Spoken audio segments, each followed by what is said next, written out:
Oh shit. It's tutorial time!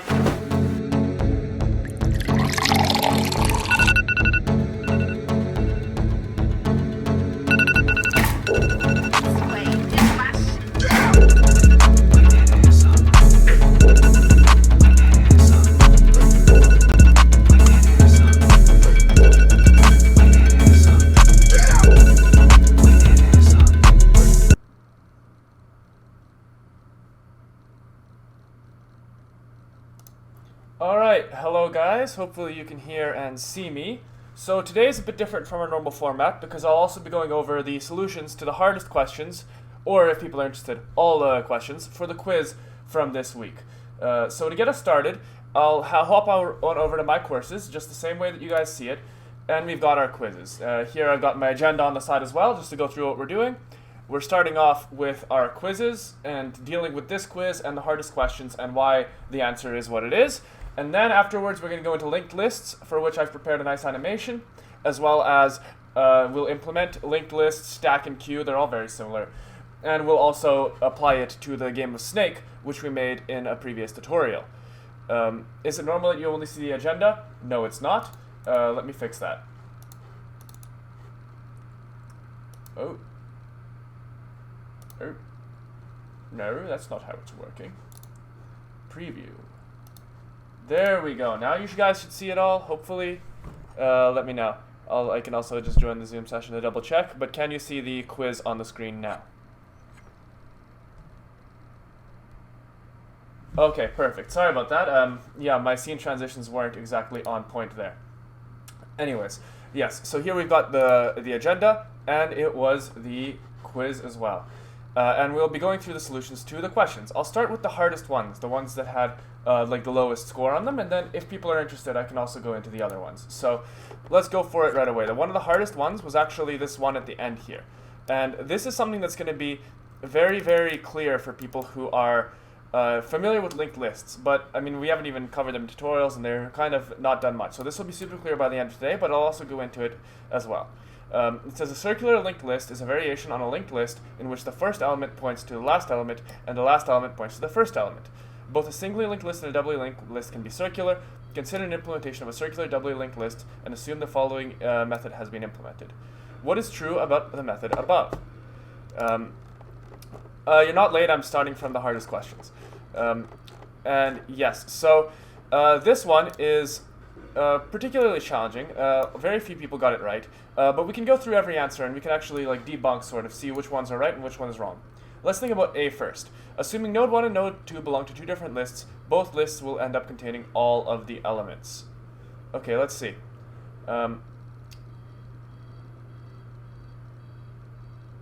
So here we got node 1.next.previous is node 2. So this is saying that the next node of the node before node 1, which is again something we'll see more. That's actually not saying much. It's just saying that the node after node 1's previous, so node 1's next is node 2. Or that's basically doing very little. And then node 2's next previous, so the one that's after node 2 but before. So that would be the link of, well, you know in a doubly linked list, you have links that go both ways. So this node links to forward and backwards. The node in front of it should link back to it. But the difference is when it's the head. So this one links to the node after the previous node, so it could link to this node, but if it's at the doubly part of the doubly linked list, it could also link to the end or to the start. Then we create a temp. We set the next of node 1 to the next of what node 2 was, and then we set the next of node 2 to the temp. Okay, so assuming node 1 and node 2 belong to two different lists, both lists will end up containing all the same elements. I don't think so. Or will they? Let's see. Actually, I think they might, because if we look at it, what happens here is that we actually kind of interweave node 1 and node 2, right? Like we have these two nodes, which both represent parts of a list, and here we're actually mixing up their references. Node 1 is getting a reference to node 2, node 2 is getting a reference to node 1, and then here the temp is going to become the next of node 1. The node 1's next is node 2's next, node 2's next is temp. So you can see here actually node 2 and node 1 get kind of interwoven. So I think this one is actually true, right? Because these two will be kind of interweaved. That's what this method sort of does. So assuming they're part of two different lists, I say yes. Now, a null pointer exception will be raised if either node 1 or node 2 belongs to a list that contains only one element. Next, previous, next, previous. I don't think we do... let's see. I don't think so. I don't think we'll get a null pointer exception, because I don't think we try to do anything on these variables much, right? Node 1 and node 2 can only have one element. Then the next, the next will be circular though, so it won't be null. And the previous is circular, so it won't be null. So we won't get any null pointer exceptions, because you guys know in a circular linked list, the links go to the back and to the front. They're going both ways from the start and the end. So there's never going to be a link to null, right? Circular list means that nothing in the list should be null, if that makes sense to you guys. If you have any questions, you're welcome to interrupt. I don't know if my explanation is super clear. It's difficult to explain it before we actually got into linked lists. So if you're weak on the subject, we will be doing the full tutorial on linked lists right after this quiz overview. But yeah, so a circular linked list has no nulls, so I say no to this one. I say that's a negative from me. Because again, the previous and the next, if there's a length 1, it'll just link back to itself, right? Now, assuming node 1 and node 2 belong to... Oh wait, no, read the wrong one. Assuming node 1 and node 2 belong to the same list, then all elements between the two lists will be removed. From the list, including the two stored in the input nodes.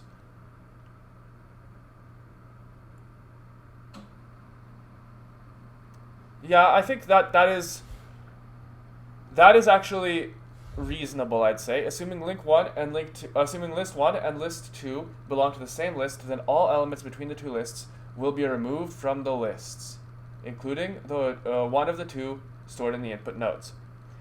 Yeah, I think that one is legit because, well, if they are part of the same list, then we're interweaving the parts of this list, and in that case, we're just deleting the references to other weird things. Can I do a sketch of the situation? Yeah, I could try to do a sketch of the situation for you guys, or I could put it in a debugger. But yeah, I'll do a sketch. I'm using the most professional drawing application here, only the finest. All right. Yeah, I'll do a sketch of the situation for this one, and I'll kind of sketch out what each separate thing does. I know it's hard to explain with words, and I didn't do the session on linked lists yet. It's coming up later, so if it's weak for you again, guys, we will do that in the upcoming part. So we'll have these rectangles representing nodes, and we'll have their links. So let's start off with these two different lists. Well, 3 nodes, and then we have another list here. Bam, bam, bam. And now we're looking at part, this one, where they belong to the same list. So instead of having it with these 3, I'm going to have just one list, and it's going to have boom. And then between them, can I make an arrow? Is there? Yeah, there's an arrow. So we have a link. Oh, I can't make a vertical arrow? Really, guys? Yeah. Can I rotate this? Come on, MS Paint. Disappointing me. Do I have to do my linked list horizontally? Okay, fine. Yeah. But can I do a backwards arrow? I can't. Okay. Oh, I can. They're over here. Oopsies. Sorry, my MS Paint skills are poor. So, bam, bam, bam, bam. These are our nodes. Now, how am I going to represent the doubly link or the circular? Well, this one pointing up actually points to this one, and then this one pointing down actually points to this one. So, how can I represent that? Maybe I'll use the paintbrush with red, and I'll say this one goes to here, like this, and then I'll use red as well, and I'll say that this one going upwards goes here, right? So these link to each other. Then we'll put the brush over here and make it black. And these ones all link to each other, right? So they're all going down, and then they also all link to the ones above them. So they also all link backwards because it's a doubly linked list. Bam, bam, bam, bam. So now what are we doing to this list in part C? It's part C we're looking at right now. Yeah, same list. Then all the elements between the two inputs. Okay, so node 1, let's say that this one is going to be node 1. Node 1. And then this one is going to be node 2. We're saying that node 1, right, dot next, so we're at node 2, dot previous, that we're back at node 1, is equal to node 2. So instead, we are going to, yeah, I know diagrams.net. I already committed to MS Paint, Sorry, I'm too professional for this diagrams.net. I only use the greatest software, which is Paint. So here, we basically say that the reference of this, blah, blah, blah, is going to be back to node 2. So this pointer, instead of pointing to node 1, how do I erase it? I'll make it white. Come on. Yeah, go away. Can I make my brush bigger? Yes, I can. So this one, instead of pointing to here, right, instead of node 1, dot next, dot previous, pointing to node 1, it's now going to point right on over to node 2. And then it's saying node 2 dot next dot previous equals node 1. So node 2 dot next dot previous is equal to node 1. So this arrow gets replaced with one pointing to node 1. Whoop. A shoop de whoop. Right, and now it's saying that we're creating a temp node of node 1 dot next. So that stores node 2. So temp is going to store, what is it going to store? Node 1 dot next, so node 2. Node 2, very janky, but yes, that's it. And then we're going to say node 1 dot next is equal to node 2 dot next. So whatever used to be node 1 dot next, we're just going to get rid of. And we're going to replace it with what was node 2 dot next. Well, node 2 dot next was node 3, so now we're pointing here.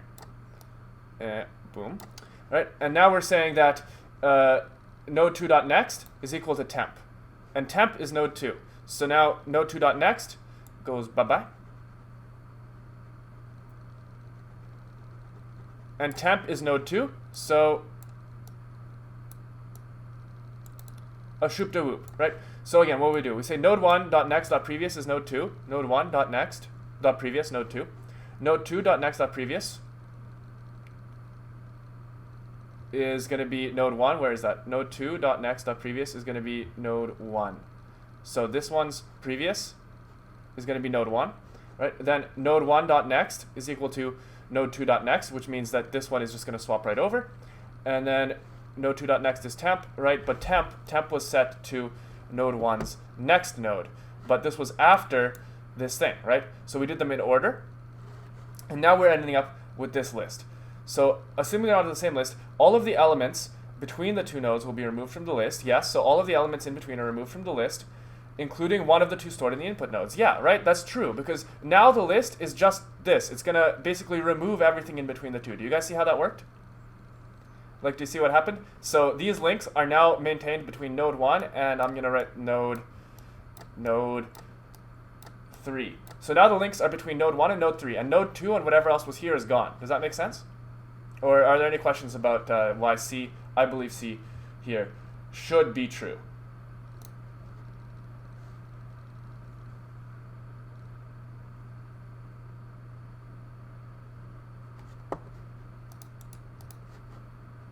Could you repeat how node 2 got deleted? Yeah, I can just go through the process once again very quickly for us, and we should see exactly what happens. So I'm going to clear out my screen. I said I'm going to clear out my screen. Does it not fill? Fill, solid color. Okay, thank you. Now I can create my nodes again. And this time I can do maybe a more pretty job. A boom, a boom, a boom, a boom, a boom. A professional drawing right here. And now we're going to draw our arrows. So these are going to be linked. Yeah, I'll use the professional arrows. So a boom, boom, boom, boom, boom, boom. And then this one will be slightly, this one will be pointing, remember it's circular, so this one actually points all the way around to here. And then this one points all the way back to here. Already. I'm messing it up with ugly arrows already, but that's how it is. And now we don't want any fill, so go away fill. White. Now, boom, boom, boom, boom, boom. Now we're going to call the mystery method on node 1 and node 2. Node 1.next.previous equals node 2. So again, this is node 1. The first one is going to be node 1.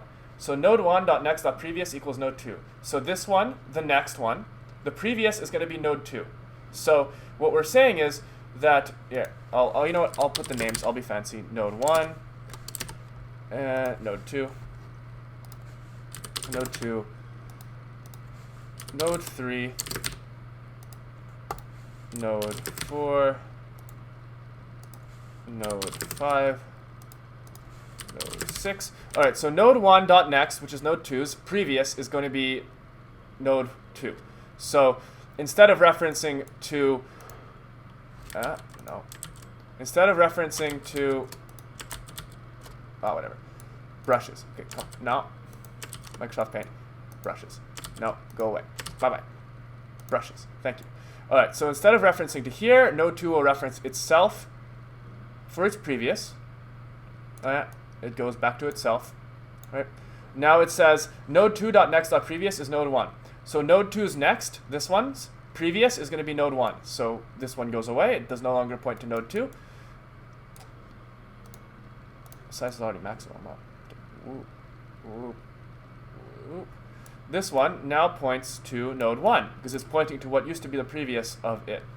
Now dnode temp is going to be node 1.next. So over here we'll have a temp, and it's going to be node 2.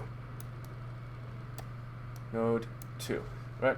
Node 1.next. Now node 1.next is node 2.next, so this arrow is going to go like bye-bye. And it's going to go over to here, pointing to node 3. And now the last thing we do is node 2.next, so this arrow goes away. And it just points back to itself because it's set to temp. Do we see how node 2 got deleted because we just changed all the references around it? Does that make it more clear?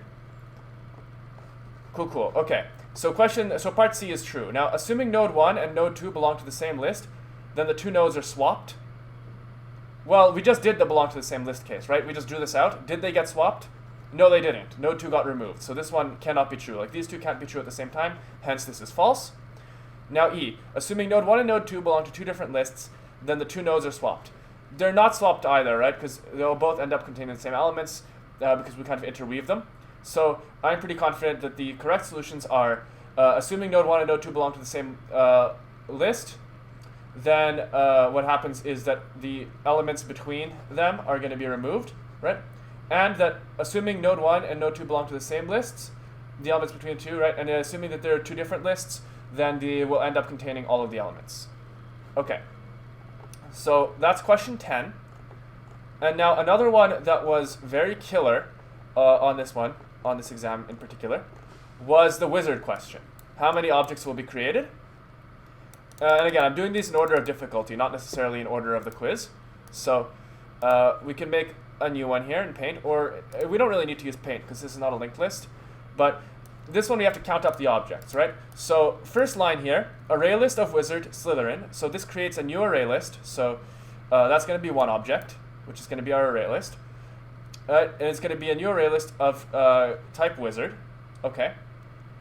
Then into the array list, we're going to add a new wizard, Draco. So that has a string for our, as a string for our age, or for our name. So that's another object. It has an integer for our age, because our age is a capital I integer, see? So that's an object.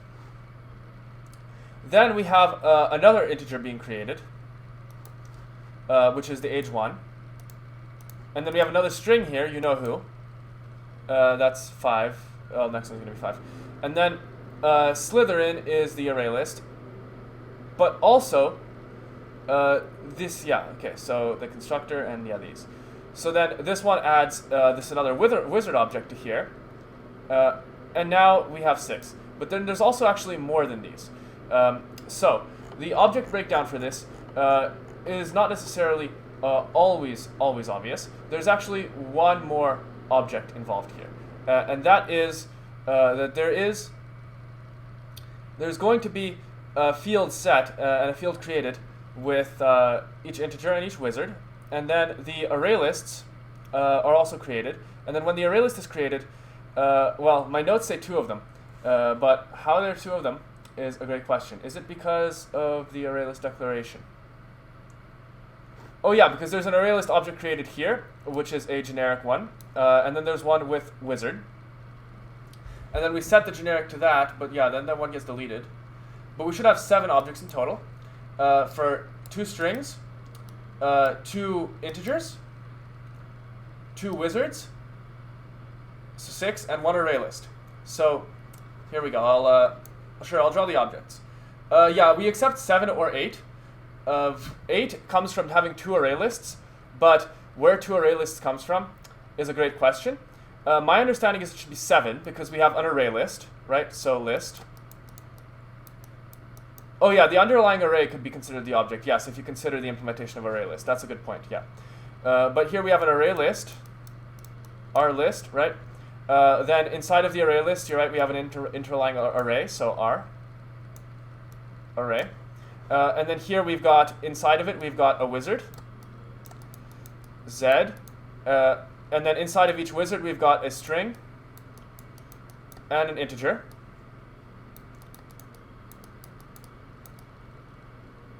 And now we've got 2 of these, right? So times 2. So where do we get the answer for 7? Well, we've got 6 of these. Let's go 6 objects. 3 of them times 2 equals 6. We've got equals 7 here. And if you consider the underlying array, then we've got 8. We accept both of those solutions. Yeah, if you consider the underlying array, you get 8. And then if you don't consider the underlying array, and you just consider it like, well, the array list, then yeah, you got 8 versus 7. Each one is accepted, but the integer should be considered as an object, right? Yeah, the integer is an object. So here we've got a wizard. Each wizard has a string and an integer. There's 2 of these, right? So that's 6. If we got wizard, string, integer, then this integer is a reference. So inside of the wizard, we hold a reference to this integer. So integer array 1, or integer age 1, is going to be inside the wizard. Integer is an object, because integer is the capital I integer, right? It's not the primitive type, it's the reference type. So if this was int equals 0 objects, well, yeah, and then integer equals 1 object. What do we mean by underlying array? Well, the way that an array list works is an array list has an array inside of it, right? So array list,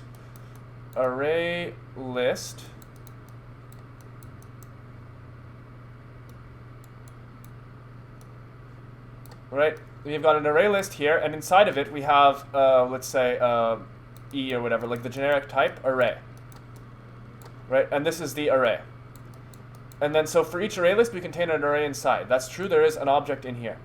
But there are also, 7 of these constructor calls. So one of these array lists is created, and then inside the array list, one of the fields is an array of whatever kind of object it is. So that's why it's got this sort of system. Now, one of you guys is saying 18 is an int. That's true, but look at wizard. Wizard has age as integer, right? So we see that every wizard contains 1 integer age. So what happens when you call the wizard constructor is that we implicitly convert this int into an integer when it's inside of the wizard, right? Because inside the wizard, you would have code. I'm going to use another very professional tool here. I'm not using Notepad today. I'm going to use Vim because it's cooler. So inside wizard, we would have, public wizard. And now here it might say, sorry, I can't zoom in on Vim, but the important part is that here we'd say, for example, integer, so string, name, integer, age.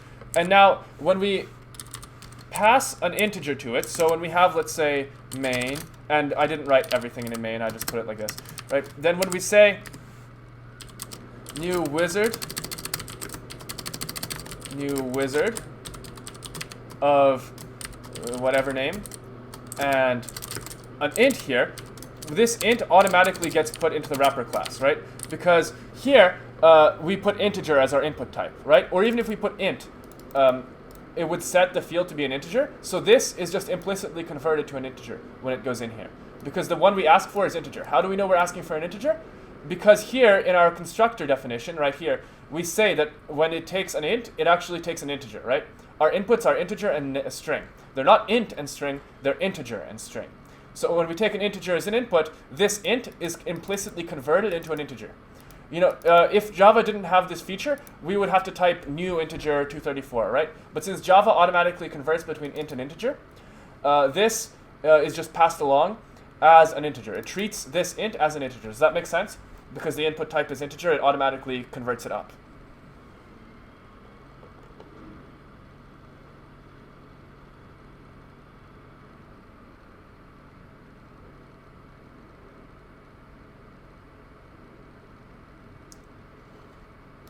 Is it clear with the integer conversion, or do you have a question about it?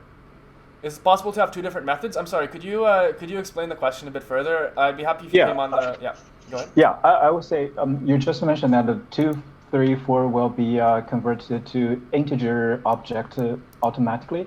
Yeah. So for the construction, is it possible that we have two construction, which is the primitive type int and another constructor with the integer objects? There would be no real... Could we distinguish them into two constructors? You could definitely overload the constructor like that, but I say there's absolutely no point to that because, first, Java doesn't really care if you use integer or int for the input, because if you put integer, it will allow you to put int, right? It doesn't need to overload because it'll automatically convert it. But let's say you do overload it. If we explicitly, put another constructor with the int as the input, will it allow to have two such kind of methods? Yes, you're allowed to, yes. So you may have those two constructors coexist, yes, with an int and an integer. However, there's a second reason why that would not be very useful, and that is that here, see, we specify that age is of type integer, right? It doesn't say int, age is of type integer. So in our constructor, let's say this was the constructor for int age, not integer age. Not up here, I forgot Vim doesn't let me click. Using it for the meme, but it's so bad. Int age, right? If here we put this dot age equals age, this line will also convert it to an int. So this also up converts to an integer. Does that make sense? Yeah, I just want to know because here it concerns with the correct answer. So I would like to know if the two constructors could be allowed. So far, if the int as a primitive type to be in the constructor, then the answer might be 5, not 7. No, the answer will be 7 or 8 always, because even if the constructor had int as the input, it would still turn into an integer by the time it gets to the wizard. Because here in the wizard's fields, we specify, right in the UML model, that age is of type integer, right? You see how it says that? Yeah. So, I'm sorry. What I mean is that if the here the question is the primitive type int, then we will have the 5 as the answer, right? Yes. Because if the int is not an object; it's a primitive type. Okay. So if we replace every integer with int, then we will have the answer 5 or 6. 5 or 6 because depending on if we count the underlying array. So this one will not count as an object, and this one will not count, right? But now, if we change only the wizard class, so if this becomes int and this becomes int, but we keep this integer, then the answer will be 6 or 7 because this one is still an object. Yeah. Got it. Thank you. Sure. So now those were the two least successful questions for the average, and actually most other questions had something like an 80% correctness rate. So those were the ones I really needed to get to today, the ones I really wanted to get to. But now if anybody else has a question about any of the other ones, I can answer that now. So if you want me to go through any of the other questions, tell me now. Otherwise, I can move on to our tutorial on linked lists. So it's open to you guys. Do you want me to cover any of the other questions in particular? Go the first one, please. Okay. So here we have a UML diagram where cat extends animal. And you've got the following methods. Okay. And what will be displayed? Well, there's one way to do this. Put it into your IDE. Not that I told you that, but you could. But yeah, here what we do is we say, okay, so animal, when you call its constructor, we'll say I am an animal. And when you print its type, it says I don't bite. So now we know that for any animal, these are what's going to be called, right? Sorry, can you repeat how I got 8 objects? 8 will be 2 wizards, 2 strings, 2 integers, an array list, and the array that makes up the array list. 7 comes from array list, 2 wizards, 2 strings, and 2 integers. Does that make sense? So 2 int, 2 string, 2 wizard, 1 array list. Could you explain more about the shallow copy for array list initialization? Don't know what you mean by that. And I'm going to go back to question 1. So what runs? Well, let's find out what runs. Here we got, yeah, I am an animal, I don't bite. Cat has, I am a cat, I bite. And we're going to try. So animal Coke is equal to new animal. Cat pizza is new cat. Coke equals pizza. Coke dot print type. Well, the type will do what? Animal will do I don't bite. Cat will do I bite. Right? But it also calls the constructors. So when we say Coke equals new animal, it's going to say I am an animal. Because when we call this constructor, it's going to say I am an animal, right? So animal Coke equals new animal. It's going to automatically print I am a new animal because the new keyword is going to call the constructor. So the first thing it's going to say is I am an animal. Then it's going to say cat pizza is equal to new cat, right? But the cat constructor is going to call the animal constructor. So it's actually going to say I am an animal. I am a cat. And then it's going to say Coke dot print type. And when you say Coke dot print type, it's going to say I bite, right? Does that make sense? So what it's going to do is it's going to say new animal. It's going to call the animal constructor. It's going to say I'm an animal. New cat, it's going to call the animal constructor, say I'm a new animal. It's going to call the cat constructor, say I am a cat. Coke equals pizza is not going to print anything. And Coke dot print type is going to say I bite. So that's the first question.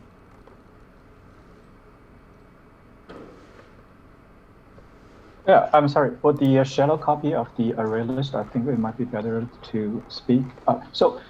You mean we know that for the shallow copy, we just we just create the first layer of the objects, right? Yeah, so for the shallow copy, we just copy over the references. The first layer, right? The first layer of the objects. Yeah, we just copy over the references for the objects. Like, if by first layer you mean like we just copy over all the references, they have to point to the same objects in memory when we shallow copy. Yeah, but during the initializing copy, at that time the array list is empty. Sorry, which question are you referring to? The shell copy. There's a question about the shell copy, I think. All right, let me find it. Okay, here. Sorry, can I finish with the question 1 before we get to that question? Sure. So someone's asking, why does it compile? Well, it compiles because we never force anything to be down. Like, we never actually force anything to cast the way it shouldn't. We say Coke equals pizza, but Coke is already an animal. Cat is an instance of animal, so it's completely valid to say Coke equals pizza. What Coke equals pizza does is Coke is a slot for an animal, right? It's a reference for an animal. And pizza is a reference for a cat. It's a slot for a cat. What we're doing is we're saying that this slot for an animal called Coke will be taken up by whatever used to be in the slot for a cat called pizza. Does that make sense?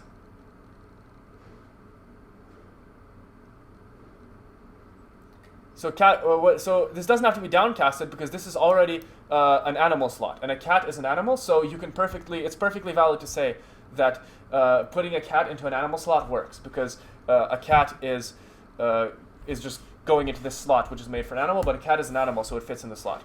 It's reference manipulation only. Yeah, that's right. Here we're just messing with the references. We're just swapping out what the references are. Cool. Okay, so now we've got a question. If there's any more questions about this question, I can answer those. And if not, I can move on to the shallow copy question. So you have an array list Beagle object and you clone it. If you have questions about the previous one, just send them in the chat. And you clone it. Java makes a shallow copy. So then you attempt to add so many new Beagle objects to the clone that you exceed the number of slots in the underlying array. What will happen? Okay, that's a fun question. So what do we think will happen? Well, what will happen is that we'll have to replace the array, right? Like, we'll have to replace the array that we cloned with a new one. And that's because the way that array list works, right, is you copy everything over to a new array, and then you replace the array inside of your array list with the one you copied over. So what's going to happen is we're going to reach the point where we have to copy over new elements, or where we have to create a new array, and then this array, which used to be just a shallow copy of the original one, will be replaced with a new array with shallow copies of all the elements from the references. So when you call the add method and it reaches the size threshold, it'll just create a new array and fill it up. So I believe it'll be replaced by a larger one, because the add method in an array list will cause a new method to be created, or a new array to be created in it. So because at the beginning of the shallow copy, the array might be empty, right? In that case, the references to the original array list might be all 0, right, or null? Yeah, I think that it depends on how Java implements the array list. They probably start with a number of slots already. So when you create a new array list, it probably has like 1 or 2 or maybe 5 slots empty already to start with.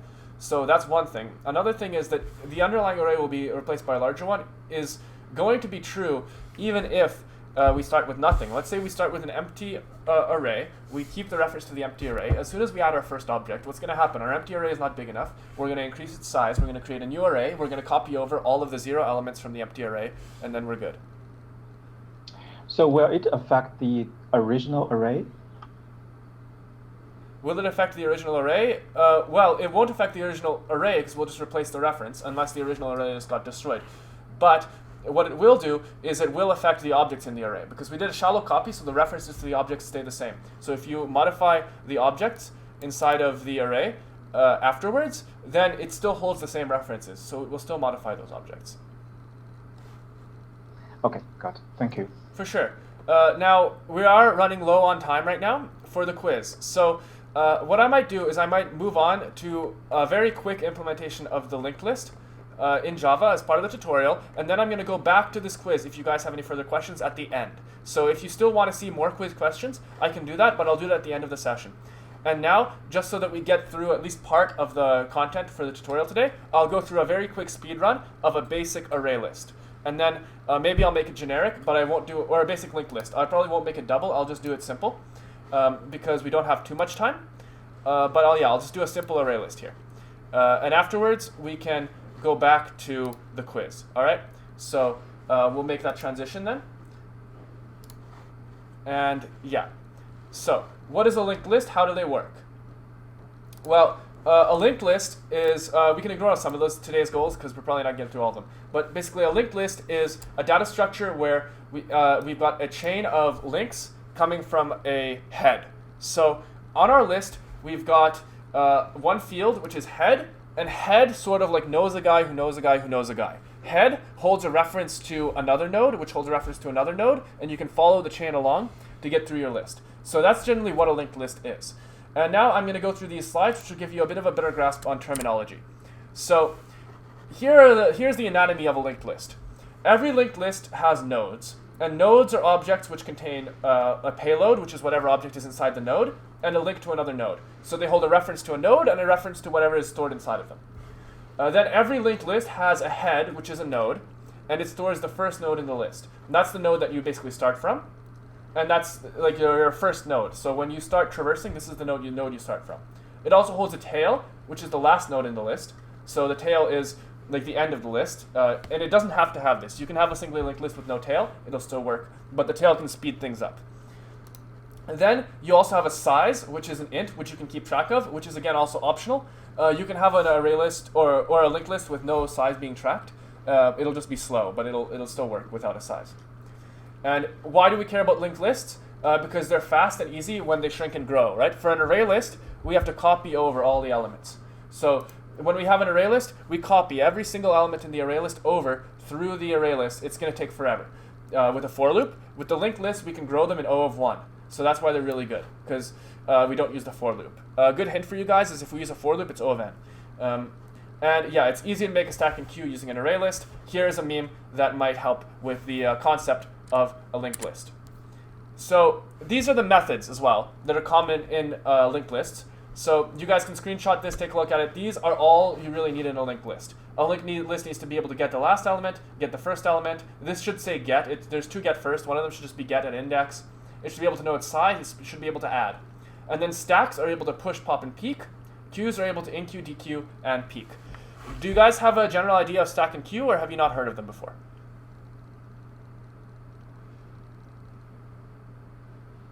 So like, what is your understanding of stack and queue? Like, if you were to tell me, whoever wants to hop on the mic, what is your understanding of what it is to have a stack and a queue?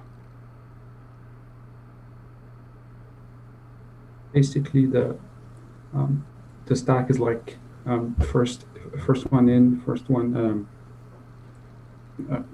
out. Sorry. Basically, the first one we put in will be the last one out. Yeah, that's good. So a stack is essentially, it's stack and queue differ because one is first in, first out, the other is last in, first out. So here I've got, this is just the explanation of every single term here. A stack and a queue are just kind of permutations of a linked list. So a singly linked list is a linked list which goes in one direction. So on a singly linked list, each node tracks whatever is next. And a singly linked list may have a head, a tail, or it may have a tail, it definitely has a head, and it may have a size, right? So this is what a singly linked is. The definition is that it's a list which has a node which stores the next one. The only difference between a singly and a doubly linked list is that in the doubly linked list, the node stores the reference to the previous and the reference to the next, right? So a doubly linked list stores next node and previous node, singly list only stores next node.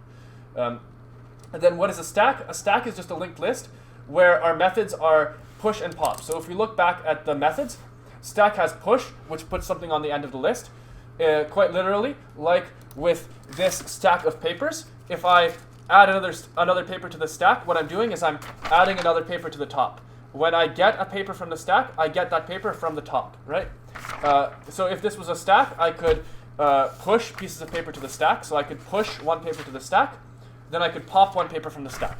It's going to be the last one, like the last one you put in is the first one you take out. And that's what push and pop are. Then we have the queue, which is the same. You need to have a tail if you want to implement a queue in your linked list. Like you got to do it with a tail, otherwise it'll be really slow. So you can use a singly or a doubly linked list as long as it has a tail to build a queue. Now what is a queue? Imagine a lineup, right? Like you have a lineup in a store. The first one to get in line is going to be also the first one to leave the lineup. So you have like this lineup. A person approaches the lineup, blah, blah, blah. They're in the back of the line. Then the first person who ever entered the line is going to go. So it's going to be like that. All right? What else could we use as an example for queue? Well, it's like you're piling on things, but you're taking them from the bottom. So with a queue, I can add to the queue, but then when I take out from the bottom, because I take out the first one that was ever added. So that is a queue, and that is a stack. And they are just like complications of the linked list. Now, here, we can actually do a very quick implementation of a stack and a queue in Java, and we can use them to improve our snake game. Since we're doing the quiz stuff today, I need to go super fast on this. So in our agenda, the first thing we're going to do is the animation, and then we're going to go to the implementation and to everything else. So let me just play that animation for you guys now. Let's take a moment to consider how our computer stores variables in memory. We can imagine our memory as a continuous line of slots, each with their own associated number, indicating which slot it is. And in this, we can store our primitives. We can consider another area of our memory to store references, which we'll call the stack and the heap. This is not the full idea of stack and heap. That's a rather complicated concept. We'll do a simplified version for this tutorial, where we will think of it as values and references. Our references can point to a value, and that value can change. It's mutable, and the reference will stay the same. We can also reference multiple values from one reference, and that's called an array. When we create an array, we allocate a certain number of slots from values to a certain reference. Here, we allocate 8 slots to a reference called array_of_int, and in those slots, we fill it with ints. The blue array, we will call it, starts at index 1, and when we want to resize it, we have to create a new array, starting at a new memory area, and we have to fill it by copying the values from the first array. This is a time-consuming and tedious process, and we have 2 arrays existing in the memory at the same time. When we want to swap it over and make the previous array into the new array, we don't actually change the array. We rather just change the reference. We change the blue array to be pointing to the newly created array, and then we can discard the red array as it no longer exists. It's pointing to the same thing. Now garbage collection will take care of the old values that we've already copied over and are no longer being referenced by anything, and we'll have a resized array. But notice that we created a whole new array in memory. It has nothing to do with the original array we created. We copied over all the values, added our new value, changed the size, and then changed the reference. We didn't actually resize the original array. To have a resizable data type, we have to consider something a little bit differently. And for that, we're not going to think about our memory anymore in values and references. Rather, let's just think about memory as storing objects. We have a certain amount of slots which can be occupied by any kind of object that is defined in a .java file. Objects can contain whatever fields we want, primitives or references to other objects. Here, we will consider an object which is able to reference another object from itself. So how can we do that? Well, what if we had an object which actually references another object of the same type, and then we just have a chain of these references which lead us to the next value? Remember, in memory, we don't know what we're looking at unless we have a reference. So let's say we have a reference to a node at 56. Node at 56 stores a reference to another node at 57 and a value. And that reference is key, because that reference points us to the next node in the list.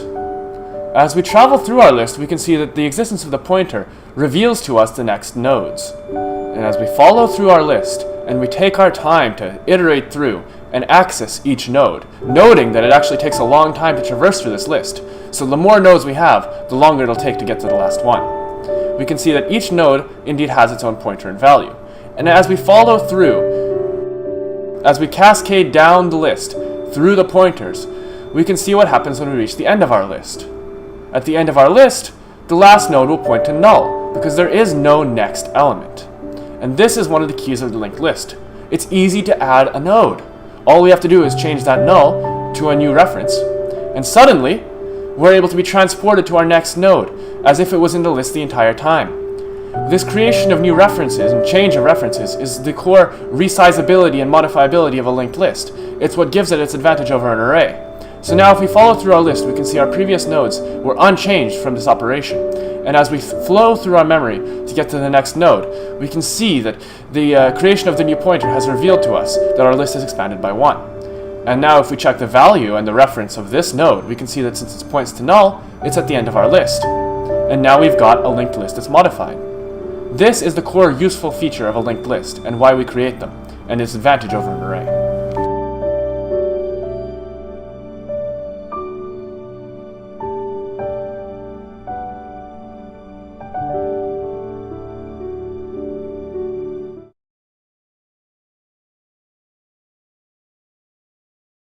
Alright, so that was the animation part of the linked list demo, and that should hopefully make kind of clear how the theory of it works, more so than the actual concept. And then you can get the actual code part as well. So the code for a linked list actually looks pretty simple. We've got a class linked list, and we've got inside of a class list node. And then you can call these various things, but generally every linked list class has a list and a node in it. And yeah, I was actually meaning to release that video before the quiz. I just didn't realize this week's quiz was on linked lists. Oops. But yeah. So we've got a linked list and we've got a list node. The list node's job is to hold a reference to another node, or two if it's double, and it is to hold a payload. So right now, we got to decide what kind of object do we want our linked list to store. Now, there is actually a way in which we don't have to make that decision, but for now I'm going to make it a string list. So string payload, list node, next. Right? So that's going to be my simple list node. It holds a payload and a next. My linked list class is going to be very simple. I'm going to have a list node, list node, head. Payload is just the element. Yeah, it's whatever's inside of the node. I like to call it payload because it kind of, I don't know, makes sense to me, right? Like each node contains a reference and it also holds a payload because that's whatever it needs to hold. This is just like whatever is at this point in the list. Place. Right, so we've got a head and we've got a size in size. We're going to do a singly linked list with just a head, and that's it, right? It's going to be a very, very simple list. We're going to do it super minimally today. If we want a good linked list, we will do it next time because we have like very little time today. I'm just going to give you guys the super simple implementation. The Friday session is going to get a good version. So good version is happening on Friday. Simple version is happening today. And we need a couple of methods. So first, most important method is going to be add. So public. Oh, actually, let's initialize our size. I'm not even going to put a constructor. I'm going to do this like the simplest possible, tiniest little linked list. So public void add. And it's going to be a node E. So list, or I guess string S. And it's going to say node N is going to be, or list node N. Node N is going to be new list node. And then the list node has no constructor. Let's just generate that. So code generate constructor. And we'll take just the payload as an input. So it's going to be a new list node with the string. And then we're going to say if head is not null, we'll iterate through, and else we'll say head is equal to our node. So now if the head is not null, we'll have to say node n, let's say, yeah, or list node traversal is equal to head, and we'll say while traversal dot next is not null,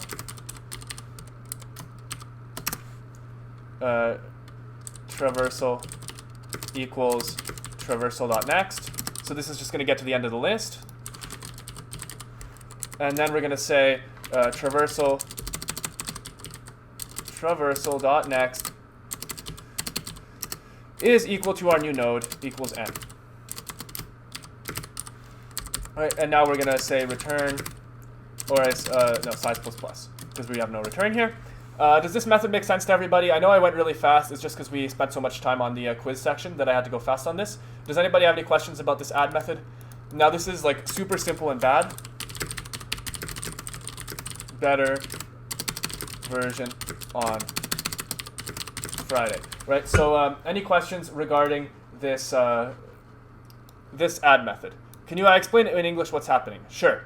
So if the head is null, so if we have an empty list, then we're going to say that the head is our new node, right? So here we create a new node. Create a new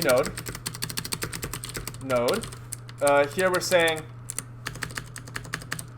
if nothing is in the list, head is this new node, right? And now we're saying that if something is in the list, so if there is something in the list,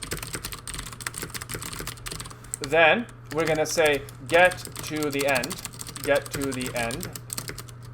so to the last element, and then set the thing at the end to be the next node, right? So that makes sense. We're basically iterating through our list until we get to the very last point. So if we have a list of like a bunch of things, if we have, for example, in our beautiful Microsoft Paint list view, if we have a list which is like boom, boom, boom, boom, boom, right? We're basically iterating through. This one is singly linked, so it only has a reference like this. So we start off on head, we go next, next, next, next, next, until the next pointer is null, and then our new node, the new one I'm going to represent by making it red, the new one is going to go here. Does that make sense? That's what's happening. So we're basically looping through our list, and here we're adding the new one. So that's what this part of the method does. It traverses the list, it adds to the next part. So that's how we add something to the end. Now we're going to say public, let's say public string get first. Get first is just going to return the string in the head. So let's say return head dot payload. Easy, right? Now public string get last. Now get last is going to take the traversal code here. So traversal is head. If head is not null, else perfect. So if head is not null, else return null. Right? But if the head is not null, then we will say that instead of traversal that next equals n, we just say return traversal dot payload. So this is how we get something from the end. This is how we get something from the start. So this one, we basically go to the end of our list, and we get it like that. Now I'm just going to say public string, or public, void remove first. To remove the first, we're just going to say head is equal to head.next. And we're going to say if head is not null, I guess. Right, so this is a very simple way to remove the first. Since it's a singly linked list, that's all we have to do. And actually, you know what? May as well just say head.next. I'll do it properly. Head.next is null. List node temp is equal to head.next. Head is equal to temp. And then these codes can all go inside of if head is not null. And bam. So that's removing the first. And to remove the last element, I bet you guys can already guess. We just have to basically copy the get last, except it's now, instead of .next, it's going to be .next. So if head is not null, it's going to be remove last. So remove last. While traversal.next is not null. Remove last. Move last. We're going to say, okay, we're going to start our traversal. We're going to go through our list. We're going to say if the head is not null, okay. We're going to go through the entire list. We're going to get until the next one is null. But we're also going to say, actually, not just the next one. We're going to say while traversal.next is not null, if traversal.next is not null, or is null. So it's going to say if it's the last element. And we're not going to return anything. We're just going to say, so while traversal.next is not null, if traversal.next is null, we'll say traversal.next is null. So this is how we basically say that if this is the second last element, its next will become null, and that way the last thing is gone. And now else return null and return null, right? And then we'll also say, we'll return traversal.next.payload, or we'll say string s equals traversal payload, and then return s. Can you explain what head.next equals null and remove first does? Where's remove first? If head.next is not null, okay, so this one checks if there is a head. Actually, this one should be if head.next is not null.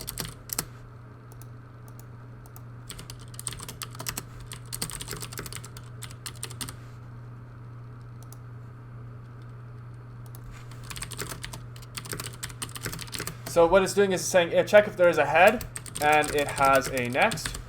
This is basically saying temp is what is after head. What is after head is null. And now the new head is the one right after head.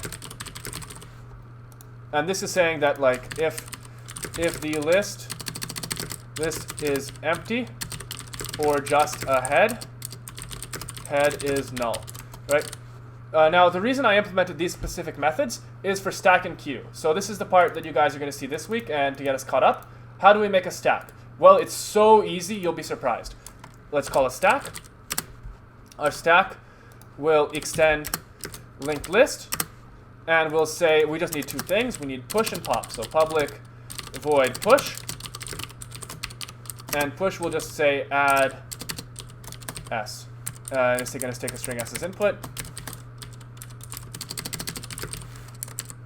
And pop, public void pop,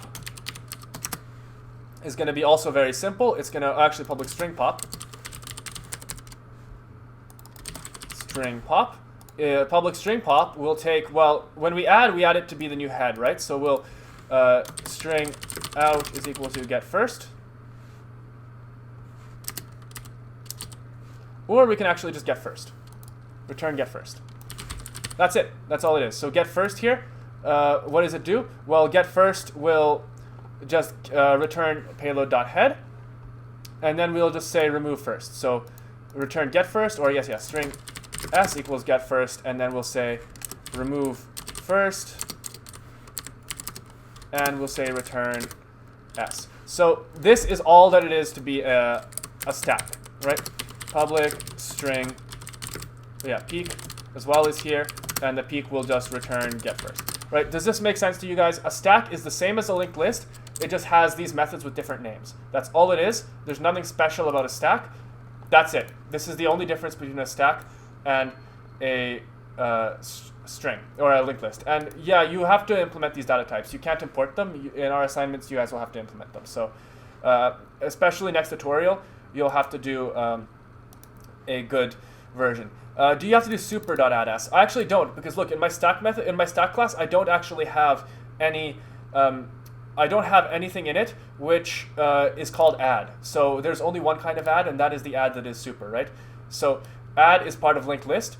I don't have to specify super because it's not there. So that's a stack. It's super simple. What is a queue? Well, I can do a queue just as quickly. I can just say new Java class queue, queue.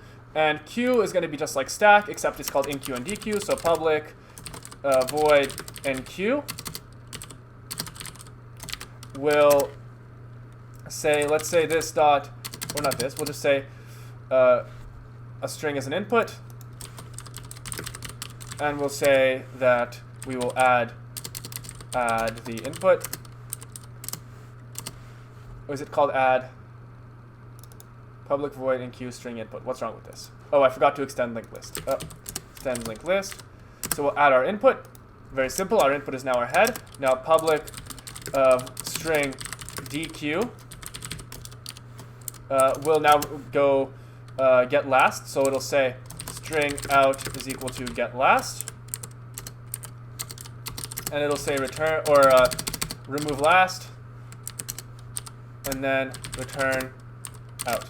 Very simple, right? It'll just remove, add in, or it'll just remove the last thing from the list. And now public string peek will return get last, right? So these are all both super simple data structures. Do you see how stack and queue are just kind of different? They're just kind of different versions of linked list. Does that make sense to everyone? That's all it is. This is literally all of stack and queue right here. And that one gray. But yeah, that's all of stack and queue in one go. Very, very simple. So peek just does whatever is the pop or the enqueue, but it doesn't remove. So peek just takes a look at what's going to be either popped or dequeued. So this takes a look without removing, and this one removes. So it takes and removes. So what is peek? Well, if you've got a stack of papers, peek is just looking at what's on the top of the paper, whereas pop is just taking that piece of paper out, right? So peek, you just look, pop, you take it away. For a queue, peek is just you look at who is the next in line, whereas dequeue is you take it out, right? So that's, peek always looks at get first. Peek looks at get first if you're in a stack, and it looks at get last if you're in a queue. So in a queue, did I say get first? It should be get last. Sorry. Yeah, so it's just gonna take a look at whatever dequeue or whatever pop is gonna remove. So peek should just give you a look at the output of dequeue without removing. And yeah, this kind of makes sense. Takes a look at the output of pop. So does that make sense to everyone, how these stack queue and linked list all work together and their methods? The Friday tutorial is Friday at 11 a.m. And in the Friday tutorial, I will be getting into a lot more. So in the Friday tutorial, I will be also dealing the implementation of a doubly linked list, of a generic linked list, and of an application to the Snake game. So Friday is going to be just a much more detail on linked list, stack, and queue. And it's on at 11 a.m. For the constructor of a child class or grandchild class, when it instantiates an object using new, does it call all the parent constructor or the grandparent constructor until the ancestor? So when you create a new object which is a child, it's going to call the parent's constructor. The parent's constructor is going to call its parent's constructor, and it's going to chain all the way up until you get to object.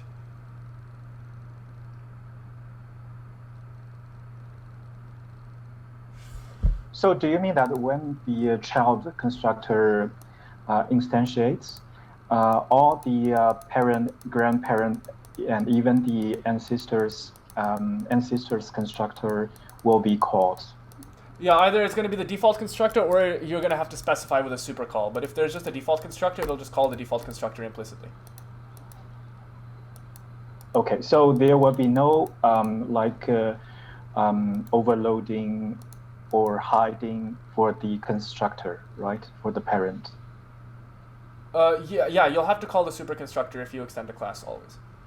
Like it'll have to do something with super all the time because it has to create the parent object. Yeah, I mean for the we have learned that for the overriding method will hide the parents the parent same method, but for the constructor it is an exception, right? You can't access the parent's constructor from a subclass except with a super call. However, think about it from the perspective of each class being its own thing. So let's say we have a class, a fluffy cat, which extends animal.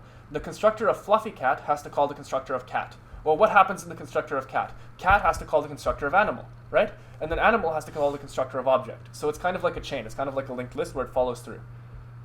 Yeah, I understand this, but I mean, just for the other method of overriding, we know that if there is an overriding, the parent same method will be hidden. But here it seems like for the constructor method will not be hidden. It's still hidden. So like if you have, let's say a cat, you can't access the constructor of animal from cat. It can only be accessed through a super call inside of the cat constructor. I'm sorry? Like you can't directly access a constructor of a superclass from a subclass. You can only do it by having the super call inside of an existing constructor. Super call, but here I think what I saw in the question is that we just use the child constructor without using the super. Yeah, but there's an implicit call to super because to have an extended class, you have to have a call to your super constructor. But if there is no manually set constructor, if there's only a default constructor, then it must make a call to super implicitly. I can go into it more at the end, but I still haven't finished with this session, and we're already 10 minutes over. So how about I finish this one before, and then at the end you can continue asking if there's more questions, and I still have some to get through from the chat. Okay. So when we're talking about other languages that don't rely on a virtual machine, is stack directly implemented in hardware? Well, the stack is implemented like a data structure. It depends on what low-level language you're talking about, and actually if it's hardware, it depends on the specific system. But yeah, usually what we mean by the stack and the heap in this case, right, is that we have a call stack which has our various method calls, right, and we push to our stack when we're adding a method. And even in the lowest level languages, like even in assembly, you do have this stack. And I don't know, depending on the architecture, it can be implemented in hardware, or if it's a virtual one, it can be implemented in software. But it is literally a stack where you have your method calls being added, and then you can pop back out of it. Like you literally call push and pop when you're writing assembly. So it is implemented like in the lowest level languages, and you can actually see it kind of as a stack. Like when you're writing assembly, you literally write push and pop in your code. But that's not really relevant to the stuff in Comp 250. Now I'm going to give you guys a super quick, should I give you a super quick explanation? No, we're way over time. So on Friday, I will do a couple things. On Friday, I will use the linked list inside of the Snake game to improve the game. I will show you guys a better version of the linked list, which runs more efficiently. And I will implement a generic linked list. So that's going to be for Fridays. And for today, if anybody has any further quiz questions, I can address those now. And otherwise, I can wrap up. So up to you guys. If there's any other questions you have about the quiz, I can answer those now. Yeah, could you explain a little bit more about the super when we call the instantiation constructor? Do you mean that if there exists super, I mean, not the default constructor for the parent, we need to use the super to call the parent constructor? Yeah, so if you try this in your IDE, so I'm just going to go into like this random thing here, right? And you have this structure, you've got, let's say, animal, and then we've got cat extends animal. There's going to be nothing in these classes. They're just going to be here, cat extends animal. And now we have, let's say we have a constructor in animal. Let's say public animal, right? Something like this. Now, our cat class will not compile unless we have a call to super. You see that? So we have to have a constructor matching the super class if it's going to compile. So you see the issue here? We have to have a super constructor if we have a non-default constructor. If we have a default constructor only, then no problems. It can compile and it will implicitly call the constructor. You don't have to write super. But as soon as you have a non-default constructor, you must put a super call, otherwise your code will not compile. So if we have the super call, when we call this one, will it call the, upwards till the ancestor as a chain? So if you call the super constructor here, it's going to call the constructor of object. So if I do this is implied because object has a default constructor, but even if I hover over this, you see it's calling the super constructor of JavaLang object. Yeah. And if you want to explore this, I encourage you to just try it in your IDE. See how I'm doing here? I'm just writing it out. I'm just literally writing the example exactly as you're describing it. And then if I want to learn something like that, I can just hover over. And if I hover over the super, it tells me what it's from. It's from JavaLang object. And then if in cat, I have a blank constructor as well. So if I say public cat, and it's just a default constructor, if I put super in here, super will take me to animal. I go inside the animal class, and it goes to the object class. So that's the chain that we follow. You see? Okay, so when we call the super, it will also call upwards till the ancestor. Yes, that's correct. And it'll call all the way up to object, because object is the most ancestry of all the ancestors. Okay, got it. Thank you very much. For sure. Are there any other questions? Or any of the other quiz questions that you guys wanted me to go through?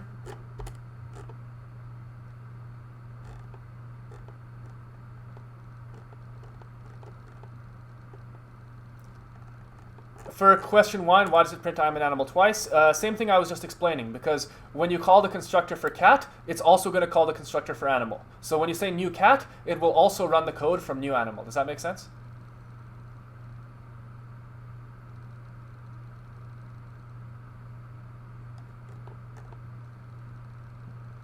All right, perfect. And yeah, if there's any other questions about any other quiz questions, now is your time to ask. Otherwise, you can always come to office hours, or if there's a question which is on everybody's mind, I can then make a separate recording for it. But if you want anything right now, now is your time to ask about any of the other questions in here.